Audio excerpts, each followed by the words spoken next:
just to test the ideas of libertarianism and the things we've been talking about, can we, for a brief time, unrelated to everything we've been talking about, talk about World War II? What was the right thing to do in 1938, 1939? Like, what would you do? Okay, to be clear, World War II has nothing to do with current events. In fact, many of the horrible policies of the United States, in my opinion, have to do with projecting World War II onto every single conflict in the world. Okay. Agree. But Overlearning. But it is an interesting extreme case. So just to clarify, I'm just like philosophically talking about at which point do you hit? Do you do military intervention? And that's a nice case. Maybe you have a better case study, but that's such an extreme one. Yeah. That it's interesting. Are we talking about Germany or Japan? Germany said, yeah. So Japan attacked us, and Germany declared war on us. Tough for them, and that's what happens when you declare war on the United States. You get hit, but that was idiotic on the part of Hitler to declare war on the United States. You know, I never understood why he ever did that. They always said it was just because he was crazy, but what it was is he was trying to get the Japanese to invade the Soviet Union from the east, and in order to divide Stalin's forces, which failed, and it didn't work, and it was a huge blunder from his point of view, I guess. Philosophically, from an interventionism perspective, you're saying the United States should have stayed out from that war as long as possible until they're attacked. Yes. I mean, and look at how powerful they ended up being and the amount of damage that they were able to inflict on the Soviets. Better them than us. What do you think? So look, is this a useful discussion? Yeah, it's interesting. I mean, I think it's interesting of philosophically, sort of, libertarianism or isolationism in practice. I mean, I think the 30s are more interesting to me than what happened between 39 and 45. I think the debate in America was very interesting in the 30s, where there was really a strong isolationist movement, with Charles Lindbergh and Henry Ford and Father Coughlin and many. And Joe Kennedy. Yeah, and Joe Kennedy. I mean, they defined themselves as sort of America firsters, but it was very much an isolationist strain. And I think, we can talk about that history. And Coughlin was a New Dealer, not a right-winger. Anyway, very much an isolationist, talking about America having to stay out, these entangling alliances. This is not our war. Emotionally understandable, right? Because you can also overlearn the lessons of World War I, right? And I think they overlearned the lessons of World War I. I mean, which was a brutal war and a devastating war, mostly for Europe, but obviously for the United States. We lost thousands of American men and women. So the 30s was this big debate between the those who saw the gathering storm of what was happening with Nazi Germany, and those who wanted to keep America out.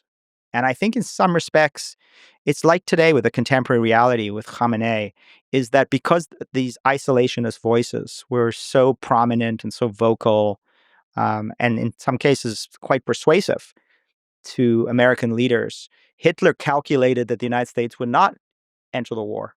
And so he could do what Scott says. He could focus on the Eastern Front. He could gather his forces. And then he could do a kill shot on the Western democracies in Western Europe. And the United States would not intervene.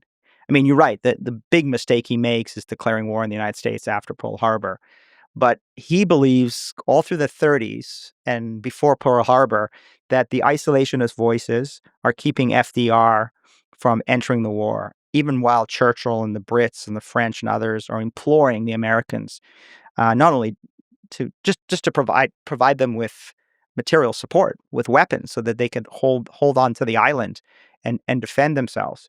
And I think Hitler miscalculates. In the same way, I think Khamenei miscalculates. Khamenei heard the debate over the past number of years. He believed that this sort of isolationist wing of the Republican Party, right, represented, I think, by Tucker Carlson and others who have been very anti-intervention with respect to Iran. I think he believed that that was the dominant voice within Trump's MAGA coalition, and that as a result, the United States would not use military force. So in the same way that Hitler miscalculated the influence of the isolationists on FDR, Khamenei misjudged the influence of the isolationists on Trump, and both ended up miscalculating to their great regret. So to me, that's the sort of parallel between kind of World War II in the 30s and the prelude to World War II and what we're seeing in the current reality over the past few weeks. To make clear, you mentioned there's a parallel, but mostly there's no parallel. It's a fundamentally different. Absolutely. There will never be a war like that. And Well, it's a real problem, too, because they always say everybody's Hitler, all enemies are Hitler, and to compromise with them at all is to appease Hitler, and you can never do that. Agreed. And they do that to Manuel Noriega, to David Koresh, to Saddam Hussein, to whoever they feel like demonizing and Hitler saying was unique too evil. crazy to negotiate with. When, let's get real, and I think we're agreed about this probably, that right in 2002, W. Bush could have just sent Colin Powell, the 4-star general, former chairman of the Joint Chiefs of Staff, Secretary of State, to read the riot act to Saddam Hussein and tell him, look, man, you help keep al-Qaeda down and we'll let you live, and everything would have been fine. And in fact, just like Saddam Hussein, and there's a great article by James Risen. I don't agree. Hang on now. There's an article by James. There's an article by James Risen in the New York Times, and there's another one by Seymour Hersh as well about how Saddam Hussein offered to give in on everything. He said, "You want to search for weapons of mass destruction? You can send your army and FBI everywhere you want. You want us to switch sides in the Israel-Palestine conflict? We'll stop backing Hamas. You want us to hold elections? We'll hold elections. Just give us a couple of years. If this is about the oil, we'll sign over mineral rights." This is James Risen, New York Times. They sent an emissary to meet with Richard Pearl in London. That was who was the chair of the Defense Policy Board and was a major ringleader of getting us into Iraq War II. And then I don't know why, this is a real mistake. You want to talk about Saddam's mistakes. Why does he always send his guys to meet with Richard Pearl? Because there was a Saudi businessman, a Lebanese businessman, I think, that they tried to get to intervene as well, who, again, offered virtually total capitulation. And Pearl told him, tell Saddam, we'll see you in Baghdad, after he was attempting to essentially unconditionally surrender. The same thing happened with Iran in 2003. Right after America invaded, they issued what was called the Golden Offer, which the Bush administration buried, and they castigated the Swiss ambassador who had delivered it. But in the Golden Offer, and you can find the PDF file of it online, they talk about, we're happy to negotiate with you our entire nuclear program, which didn't even really exist yet, but nuclearization. We're willing to negotiate with you about Afghanistan and Iraq, because again, they hated Saddam Hussein and wanted rid of him too. So they're perfectly happy to work with us on Afghanistan and Iraq. And they had captured a bunch of bin Ladenites and they were willing to trade them for the MEK. And that included one of bin Laden's sons and another guy named Atef, both of whom the Iranians held under house arrest for years. And it was only in the, I think, late Obama. And they were giving refuge to al-Qaeda. And the CIA said this is a key facilitation pipeline between Iran and al-Qaeda. They were willing to negotiate a trade between these dangerous bin Ladenites and the MEK, and America refused to negotiate that. And it was years later, when the bin Ladenites abducted some Iranian diplomats in Pakistan, that they then traded them away to get their diplomats back. And Atef, I think bin Laden's son ended up being killed not long after that, Hamza, but and Atef too. But both of those dangerous terrorists were released and were involved in terrorism between them and the time that they were later killed, I think, within a couple of years of that. So the hawks always like to say, oh, yeah, Iran gives such aid and comfort to al-Qaeda and all that. There's a great document at the Counterterrorism Center at West Point where they debunk all of that. Yeah, there's a 9/11 report by the 9/11 Commission. There's a 9/11 Commission report. People can Google it, which talks about the cooperation between Iran and al-Qaeda. Only in Bosnia when they were doing a favor for Bill Clinton. Beyond that, and the CIA released thousands of pages of classified material that they declassified, showing the relationship between Iran and al-Qaeda. The U.S. Treasury Department under Obama and under Trump actually designated a number of Iranian individuals for facilitating al-Qaeda. So anyway, I mean, these are important facts. But I actually... You mentioned Baghdadi and Soleimani in the same breath a minute ago, and they're deadly enemies. And it was Soleimani's Shiite forces in Iraq War III that helped destroy the enemy of caliphate. My enemy is my friend. With America flying air power for them. The greatest era that we've made in the Middle East is this notion, not the greatest, but one of the greatest, is this sort of conceptual era that somehow Sunnis and Shiites don't work together and Iran doesn't work with al-Qaeda. I'm not saying you say that, but many people think that. And of course they do work. They hate each other. But of course they work together because they hate us more. But can I just say something, Lex? Because I actually think, just stepping back from like all of this detail, the more we start to zoom out now, the better. Yeah, I'd like to zoom out a little bit. I think the lessons for me over 22 years on working on these issues is one must learn about the mistakes that we've made in Iraq and in Afghanistan and Libya. Okay? One must learn about the mistakes that we made in Vietnam, mistakes that we made in World War II. So we can make them all over again in Iran this time. Can I finish, or go ahead? Are you good? Yeah, I'm ready. All right.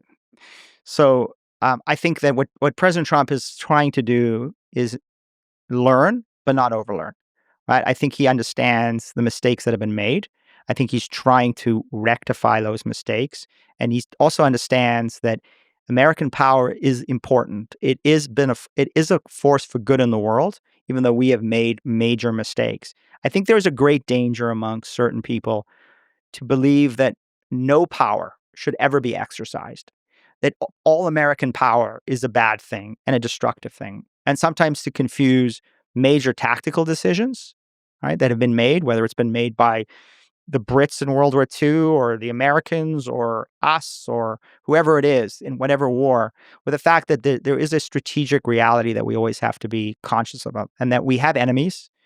Right? This is not the Garden of Eden yet. I hope the libertarians create one. I want to go live there when they do, and Scott and I will be neighbors, believe it or not, living in that Garden of Eden together. But there are major threats in this world, and we need to find the right balance between the overuse of military power and the underuse of military power. If we want to avoid wars, we have to have serious deterrence, because our enemies need to understand we will use selective and narrowly focused, overwhelming military power when we're facing threats like an Iranian nuclear weapon. That is a serious threat. It's a serious threat to us. It's a serious threat to the region. It's a serious threat with respect to proliferation around the world. And I think with that respect, I think President Trump's decision to drop bombs on 3 key nuclear facilities was a selective, targeted military action that I hope will drive the Iranians back to the negotiating table, where they can negotiate finally the dismantlement of their nuclear weapons program. Right? I think there's a danger. Nuclear weapons program. Again, we've had a 4-hour debate on this, so I'm sure if you want to rewind, you can listen to all our arguments once again. But the fact of the matter is that our unwillingness to use power, if we're never going to use power, all that's going to do is send a signal to our enemies that they can do whatever they want. They can violate whatever agreements they want. They can use aggression against anyone they want. And I think that puts American lives in danger. And we've seen the results of that, where we delayed and delayed and delayed, and we didn't move too early, and we didn't preempt, and the threat grew, and we ignored the gathering storm. And so I think the lessons of 100 years of American military involvement is, if you have an opportunity early on, as the storm is gathering, to use all instruments of American power, with the military one being the last one you use, then deter when you can and strike when you must, in order to prevent the kinds of escalation and wars that everybody at this table, and I'm sure everybody listening in your audience, is seeking to avoid.